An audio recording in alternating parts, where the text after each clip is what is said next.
हमारे आज के क्लास में हम स्टडी करेंगे फ्रिक्शन फोर्स। हम समझेंगे कि हम फ्रिक्शन फोर्स किसे कहते हैं और इसका क्या इफेक्ट होता है, और साथ ही फ्रिक्शन फोर्स के लिए एक छोटा सा फॉर्मूला भी टाइप करेंगे। हम कंसीडर करते हैं एक टेबल में एक ऑब्जेक्ट रखा हुआ है। ये हमारा ऑब्जेक्ट है और ये हमारा टेबल। जब सिंपली इस टेबल में ये ऑब्जेक्ट रखा हुआ होता है, देन इसमें एक फोर्स एक्सर्ट होता है ग्रेविटेशन की वजह से, ड्यू टू ग्रेविटेशन, जो कि है mg, जिसे हम वेट भी कहते हैं, वेट w भी कहते हैं। इस फोर्स को बैलेंस करने के लिए एक फोर्स लगता है इस टेबल के द्वारा इस ऑब्जेक्ट पे, जिसे हम कहते हैं नॉर्मल फोर्स। नॉर्मल फोर्स और ये वेट डायरेक्शन में ऑपोजिट होता है और मैग्नीट्यूड में इक्वल, या आप ऐसे भी कह सकते हैं कि ये नॉर्मल फोर्स इस वेट का रिएक्शन फोर्स है।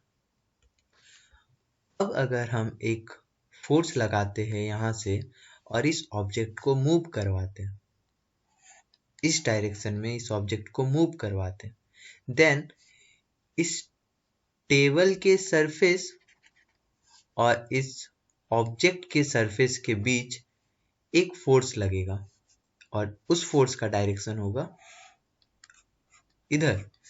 क्योंकि मूवमेंट इधर की ओर हो रहा है, देन इस फोर्स का डायरेक्शन होगा इधर। इस ऑपोजिट फोर्स को ही हम फ्रिक्शन फोर्स कहते हैं। इसे आप ऐसे भी कह सकते हैं, अगर एक सरफेस में कोई और ऑब्जेक्ट का सरफेस अटैच्ड हो तो इन दोनों सरफेस के बीच में एक फोर्स एक्सर्ट होता है। अगर ये ऑब्जेक्ट इधर की ओर मूव करेगा, देन वो फोर्स इधर की ओर लगता है और इस फोर्स को ही हम फ्रिक्शन फोर्स कहते हैं। फ्रिक्शन फोर्स दो सरफेस के बीच लगता है। फ्रिक्शन फोर्स के दो टाइप होते हैं, एक स्टैटिक फ्रिक्शन और एक डायनामिक फ्रिक्शन। जब दो सरफेस, जैसे अगर हम इसे कंसीडर करें तो ये टेबल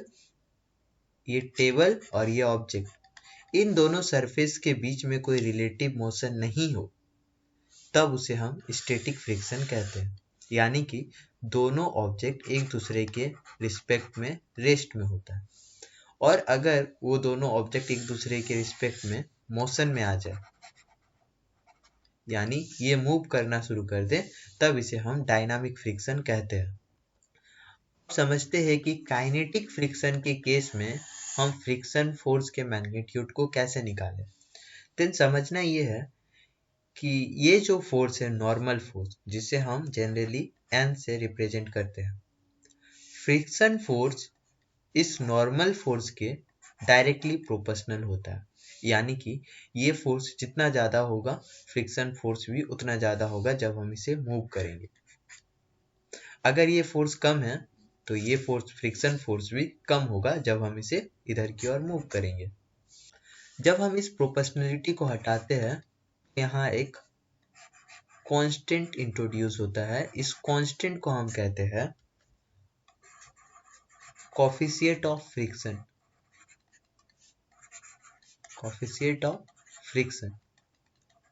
और क्योंकि यहाँ हम काइनेटिक फ्रिक्शन की बात कर रहे हैं, तो हम इसे कह सकते हैं कोफिशिएंट ऑफ काइनेटिक फ्रिक्शन। अब समझना ये है कि ये जो फ्रिक्शन फोर्स होता है, फ्रिक्शन फोर्स इस बॉडी के स्पीड पे डिपेंड नहीं करेगा। मान लेते हैं कि इस बॉडी को इस टेबल के ऊपर भी स्पीड पे ले आते हैं और फिर स्पीड बढ़ाते हैं, देन ये फ्रिक्शनल फोर्स चेंज नहीं होगा, क्योंकि फ्रिक्शनल फोर्स कभी भी इसके स्पीड में डिपेंड नहीं करता है। और साथ ही साथ फ्रिक्शनल फोर्स इन दोनों के बीच का जो सरफेस एरिया है, यानी कि इस टेबल का एक सरफेस को ये ऑब्जेक्ट घेरा हुआ है, उस सरफेस एरिया पे भी डिपेंड नहीं करता है। मतलब ये है कि अगर हम सरफेस एरिया इंक्रीज करते, इसे इस एरिया को हम इंक्रीज कर दें, देन फ्रिक्शनल फोर्स ने बिल्कुल भी नहीं बढ़ेगा, क्योंकि ये डिपेंड ही नहीं करता है सरफेस एरिया पे। फ्रिक्शनल फोर्स बस डिपेंड करता है इस नॉर्मल फोर्स पे। और ये नॉर्मल फोर्स किस पे डिपेंड करता है? ये नॉर्मल फोर्स डिपेंड करता है एम जी पे। काइनेटिक फ्रिक्शन के बाद हमें समझना है स्टैटिक फ्रिक्शन। स्टैटिक फ्रिक्शन का कॉन्सेप्ट काफी मजेदार है, तो इसे अच्छे से समझना होगा। स्टैटिक फ्रिक्शन के केस में दोनों सरफेस यानी दोनों ऑब्जेक्ट आपस में रेस्ट में रहता है। जैसे कि ये टेबल और ये ऑब्जेक्ट, ये दोनों ही ऑब्जेक्ट आपस में रेस्ट में होता है, ये मूव नहीं कर रहा होता है। देन इसे हम स्टैटिक फ्रिक्शन कहते हैं।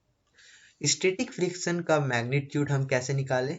इसके लिए भी हमें समझना होगा कि ये स्टैटिक फ्रिक्शन भी डायरेक्टली प्रोपोर्शनल है नॉर्मल फोर्स पे। और इसके लिए जब हम प्रोपोर्शनलिटी हटाते हैं तो एक कोफिशिएंट का यूज करते हैं। इस कोफिशिएंट को हम कहते हैं कोफिशिएंट ऑफ स्टैटिक फ्रिक्शन। सो अब एक बात समझना होगा। मान लेते हैं कि इस बॉडी का मास है m। अब हम इस पे 5 न्यूटन का फोर्स लगाए, देन इस पे फ्रिक्शनल, ये बॉडी मूव नहीं किया, बिल्कुल भी मूव नहीं किया। देन इस बॉडी पे फ्रिक्शनल फोर्स जो इस डायरेक्शन पे लग रहा है, ऑपोजिट डायरेक्शन पे, ये फ्रिक्शनल फोर्स कितना होगा?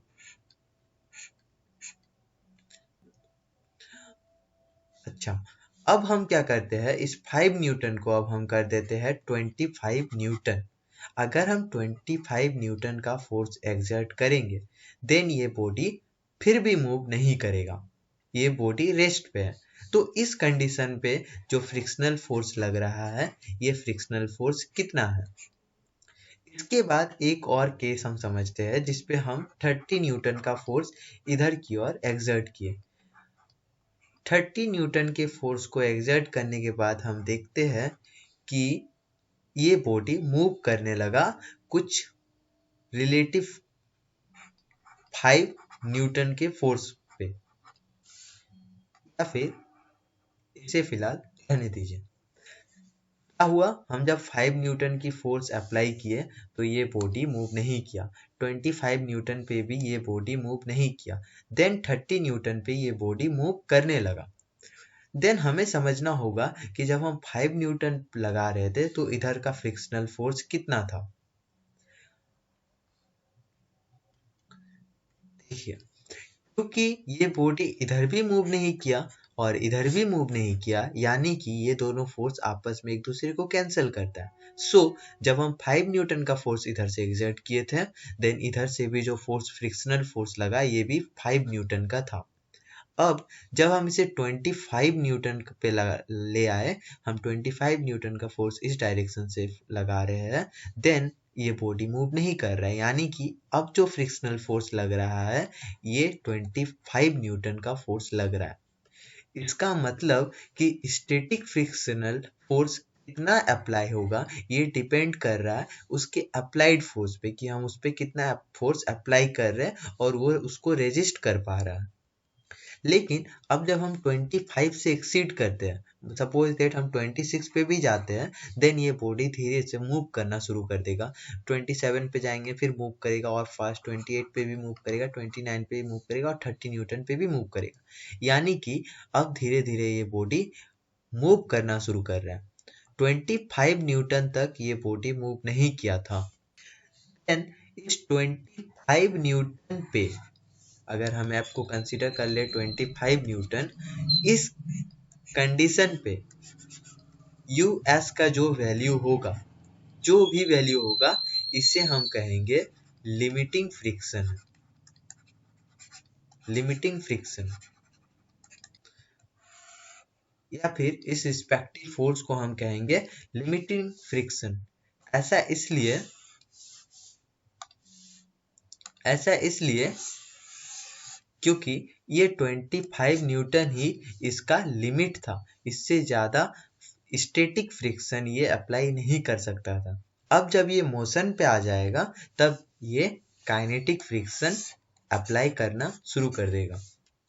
In case of kinetic friction direction निकालना काफ़ी आसान है, क्योंकि अगर मूवमेंट इधर की ओर हो रहा है तो काइनेटिक फ्रिक्शन का डायरेक्शन उसके ऑपोजिट होगा। लेकिन स्टैटिक फ्रिक्शन में क्योंकि मूवमेंट नहीं होता है तो हमें देखना होगा कि इस पे अप्लाइड फोर्स जो है उसका डायरेक्शन किधर है। उसका डायरेक्शन अगर इधर है तो उसके बिल्कुल ऑपोजिट होता है उसका स्टैटिक फ्रिक्शन का डायरेक्शन। अब एट द एंड आप इस बात को फिर से समझिए कि जब एक बॉडी 5 न्यूटन का फोर्स लगाया, ये 5 न्यूटन का फोर्स लगाया, देन इस पे जो फ्रिक्शनल फोर्स आया वो भी 5 न्यूटन का लगा, जिसके वजह से ये बॉडी बिल्कुल भी मूव नहीं किया। अब जब ये 25 न्यूटन पे फोर्स लगाया तो इसका फ्रिक्शनल फोर्स भी 25 ही था। ये स्टैटिक फ्रिक्शनल फोर्स वेरी कर रहा है डिपेंडिंग ऑन इस बॉडी का एक लिमिटिंग फ्रिक्शन क्या है और उस पे कितना फोर्स लगाया जा रहा है। उसके बाद जब 25 से एक्सीड कर रहा है तो ये मूव करना शुरू कर देता है, तो हम कहते हैं कि ये जो 25 न्यूटन का फोर्स है ये इसका लिमिटिंग फ्रिक्शनल फोर्स है। फ्रिक्शन में बस इतना ही। आप इस वीडियो को सब्सक्राइब कर दीजिए, इस चैनल को सब्सक्राइब कर दीजिए और हम आएंगे फिजिक्स के दूसरे वीडियोज़ के साथ।